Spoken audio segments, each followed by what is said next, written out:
If Boba Fett was the best bounty hunter during the Empire and Jango Fett before the Clone Wars, then that would certainly make Cad Bane the top gun for hire during the Clone Wars. From stealing Jedi holocrons to holding the Republic Senate hostage, Bane has a list of feats stacked higher than the credits he based his life around. Today we'll be looking through his entire story in canon, starting with his early life, which has recently been filled out with tales of the underworld and going all the way up to his untimely death at the hands of Boba Fett. Throughout this tale, I will also include every Legends difference as well as every crucial fight Cad Bane had against Jedi throughout the years. Starting with his early life, Cad Bane was originally known as Colby and was born in 62 BBY, and he grew up as an orphan and street rat alongside his friend Niro on the planet Duro. One day, Colby and Niro ran amok, eyeing food through the windows of local businesses and sifting through trash cans, and they caught the eye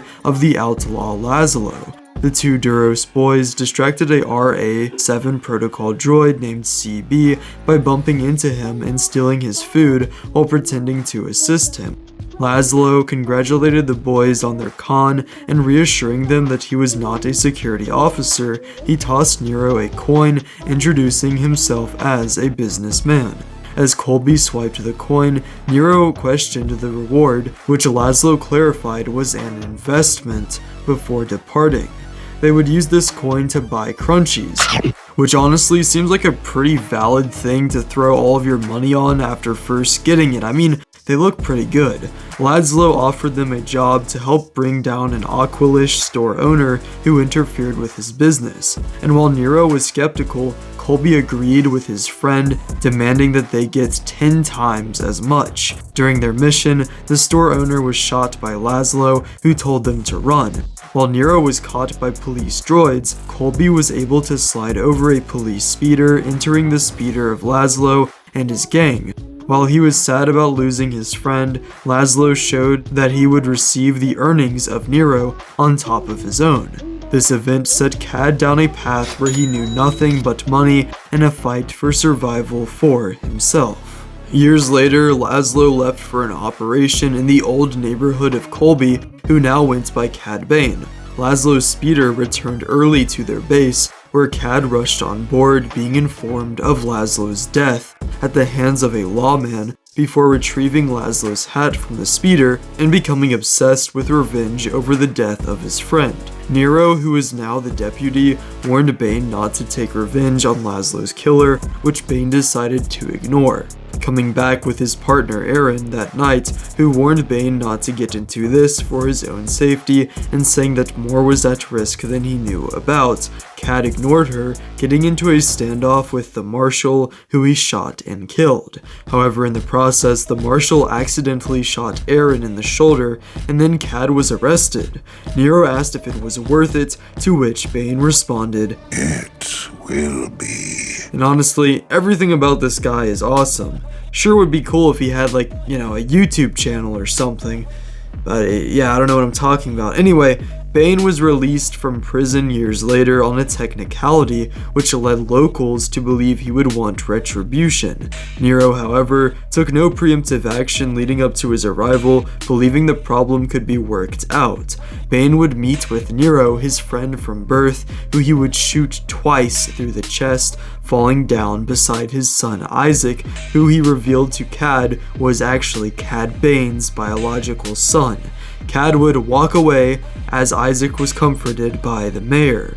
Aaron had passed away a few years prior, and she was the one who bore his son.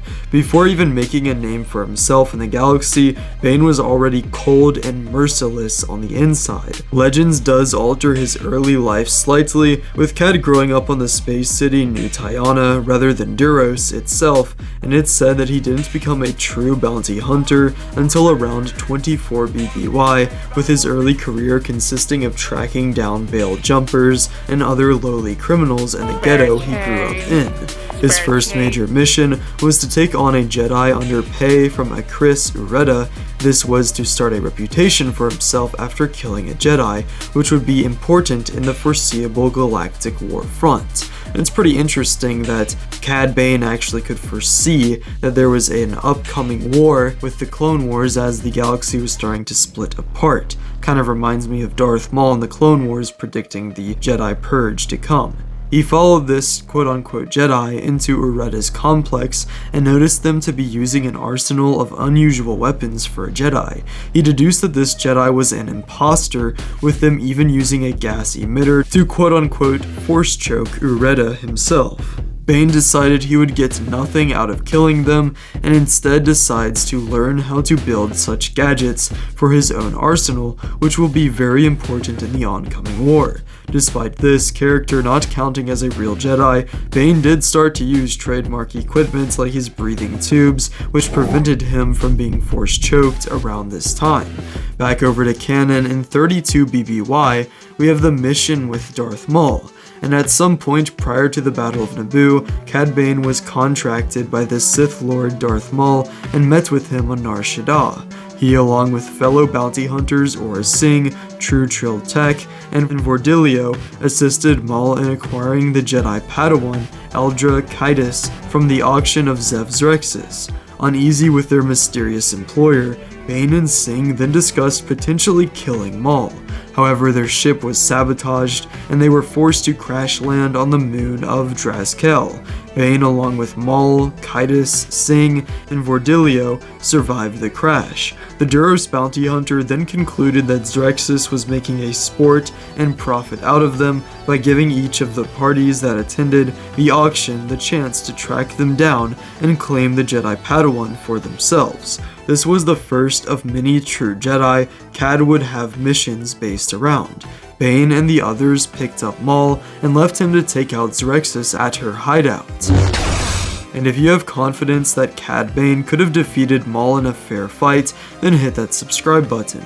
And if not, because literally no one would agree with that, then subscribe anyway because I'm desperate and need the credits. Training under Jango Fett in canon, it's briefly mentioned that Cad Bane was mentored by him some and had multiple favors towards Jango that he was never able to pay off. On Corellia, he learned that Jedi always give a fair fight. In 22 BBY, the Clone Wars broke out on Geonosis, and with the death of Jango Fett, Cad Bane, along with his techno service droid Todo 360, became the most effective and well known in a very short amount of time. The first major event from this era was when Bane entered the Jedi Temple to get a holocron for Darth Sidious himself. Yeah, that's right. Not Newt Gunray, not Count Dooku, not Grievous, but direct orders from Darth Sidious, the man himself. He then tracked down Jedi Master Bola Rapal to open the holocron in command of a separatist flotilla, but the Jedi succumbed to torture and died. That makes Master Rapal Bane's first canon Jedi kill. Bane then captured Ahsoka Tano and got her master Anakin Skywalker to open it at his request.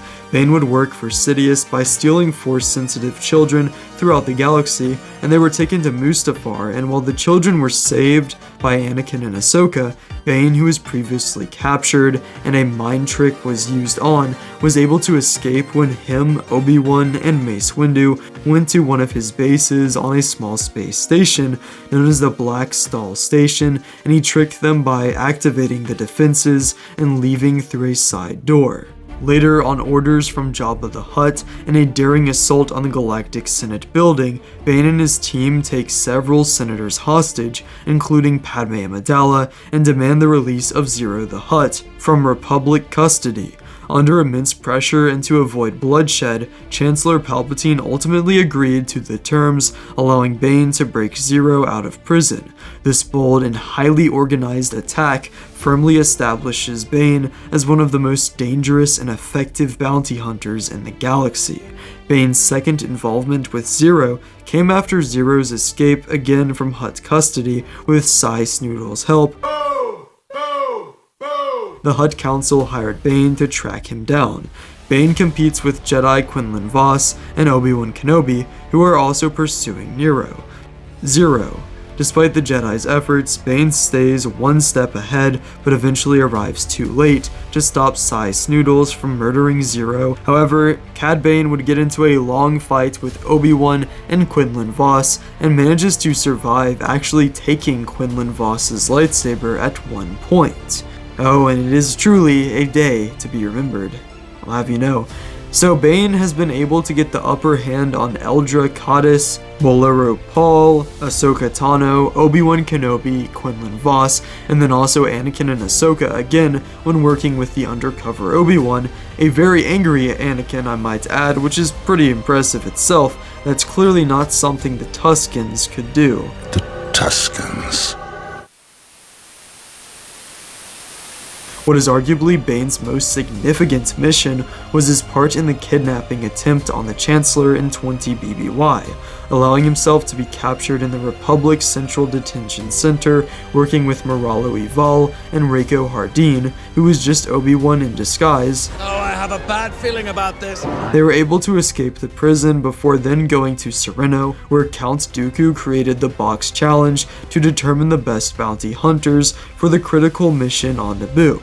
After 3 intense trials that showed Cad Bane as not only one of the few survivors, but also a man of honor, from when he spoke this line about Obi-Wan, If you're gonna kill him, do it like a man. they would attempt to kidnap Chancellor Palpatine at the Festival of Light on Naboo, and with the help of Obi-Wan, however, from within, and Anakin on the outside, the plans were thwarted, and Bane swore to never retire until he had shot Obi-Wan Kenobi between the eyes. I guess he's a man of his word, based on the fact that my boy is 71 years old in the Book of Boba Fett, still bounty hunting for the grind. Towards the end of the Clone Wars, Bane would briefly mentor Boba Fett, but after going to Tatooine, and after Boba assumed his father's armor, Bane decided he would prove himself as the best bounty hunter over any Fett by killing Boba here, and the two had a standoff which had deadly consequences. While Boba received his iconic dent here, Cad Bane just got an iron plate on his head, which makes him look even more elderly in the Bad Batch than he would have otherwise. Speaking of the Bad Batch, in 19 BBY, Cad Bane would work for the Kaminoan Lama Su to capture the modified clone Omega. He had a standoff with Hunter from Clone Force 99 on Braca, where he shot the clone in the chest, stunned Omega, and took her to the planet Bora Vio. However, Omega escaped and Cad had to fight against the bounty hunter Fennec Shand, who managed to best him in combat. Sorry, it just hurts to say that, but later on Bane would work for the Empire by hunting down children with high midichlorian counts, or M counts as it's called in that series. But real quick, here's the Christian advice of this video. If you want to get back to the main video, then you can skip to this time right here. Now today we are actually looking at 4 Maccabees 9:21 through 22, which I found very deep. And just for some context here, this is actually about the 7 brothers who were killed by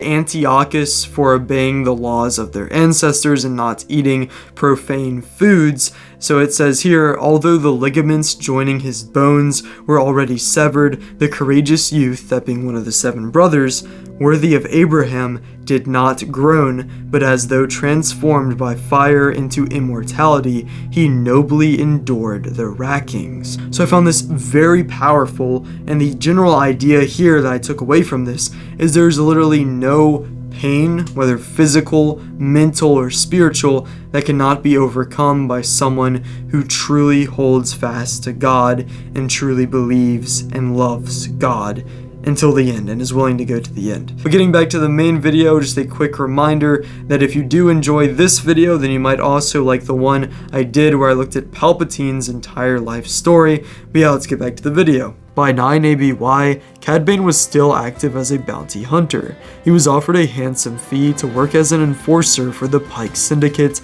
on Tatooine. Bane was sent to Freetown after the local marshal Cobb Vanth stood against the Syndicate. A standoff ensued after the two drew their weapons, but Bane was much quicker. He fired several shots, killing Vanth's deputy Scott and then downing Vanth. Shortly after, Bane confronted Fett, Fennec Shand, and Din Djarin at the ruins of the Sanctuary in Mos Espa, where he attempted to negotiate with Fett on behalf of the Pikes. Partway through negotiations, Bane revealed to Fett that the Pikes were responsible for the death of his adopted Tusken Raider tribe, angering Fett. After the Pikes received news of Boba Fett's refusal to negotiate, a battle broke out in Mos Espa. Cad Bane scared off Fett's Rancor with his flamethrower, which drove the Rancor to cause havoc in the city. In a brief duel, Bane overpowered Fett, knocking him to the ground and forcefully removing his helmet. As Bane prepared to fire upon Fett one last time, Fett swung at him with his Gaddafi stick, knocking him away. Fett then knocked Bane to the ground, and in a final blow, stabbed him in the chest with the stick's bladed end, taking out the infamous bounty hunter almost immediately. Dying, Cad Bane looked up at his former student, expressing shock in his face before he passed. As Boba walked over from his former mentor, Bane's suit slowly beeped on his corpse as a light flashed. And you know what that means? It means that the Blue Bounty Hunter clearly never dies, so, we're probably gonna get a full Cad Bane series with 20 seasons next, I'm pretty sure. Overall, Cad Bane was a very cold, ruthless character who grew up in the slums just like someone like Luke Skywalker, but rather than rising above this and becoming a beacon of light, he in fact was influenced by the underworld and actually worked for it for his entire life. But anyway, that's it for this video, and again, if you like this one, then you might also like this video where I looked at the full life story of Sheev Palpatine, and it is a pretty dark one, I can't even lie, but yeah, see ya.